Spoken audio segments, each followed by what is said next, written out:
Hello, my name is Nick Crookston. Here's my audience. Today, I'm going to show you how to register your friends to vote. So in the United States, we recognize a representative democracy. This means that every election cycle, midterm and general, we elect representatives to federal, state, and local government office. Those representatives then go forward to make key policy decisions at the legislative and executive bodies. Though we may consider their power of a position to be at the helm of policy making in the United States, the greatest power is held in the voting booths.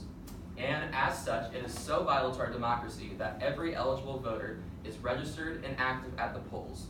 It's a relatively simple process, and it all begins with the ask. So, we begin by asking, is your friend registered to vote already?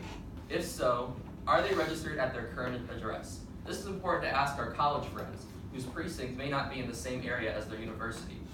Also, have they changed their name on their driver's license at any point since the last time they voted?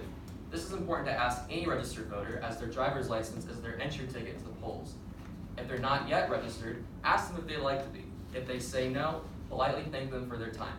If they say yes, or if they ask why, explain the importance of voting as a civic duty in our nation's democratic process. And if they say yes, proceed to the next step. Is your friend eligible to vote? The state of Indiana requires that all voters be a United States citizen, a resident of their precinct at least 30 days before the next election, at least 18 years old on the date of the next general election, and not currently in jail for criminal conviction.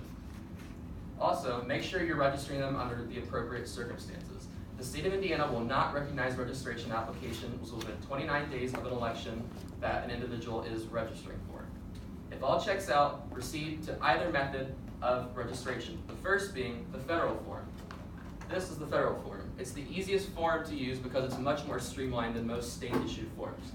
Before you begin, though, make sure that they have the proper identification. Indiana requires either a 10-digit Indiana driver's license or the last 4 digits of a social security card number. When registering, it's important that which type of information is indicated on the form.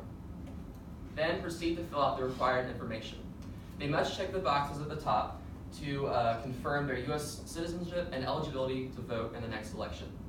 Then, the only other required information is a full name with prefixes and suffixes, a home address, a mailing address, a date of birth, and an ID number, as previously discussed.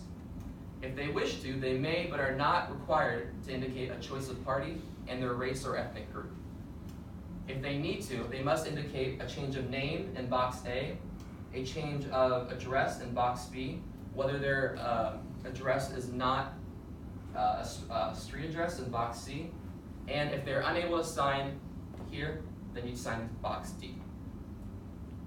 The rest of the process is up to you. So in box 9, you're going to affirm that you yourself are a U.S. citizen, that you meet the requirements to register people to vote, as required by your state, and that the information on the form is accurate to the best of your knowledge. Finally, submit the form to the appropriate offices. This can either be your local county clerk's office, or it can be mailed to the Indiana Election Division at the Office of the Secretary of State at 302 West Washington Street, room E204, Indianapolis, Indiana, 46204.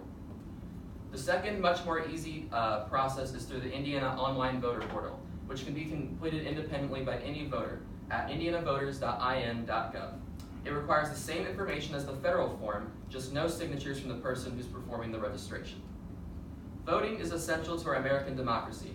We often take for granted the saying that every vote counts, but every vote does count.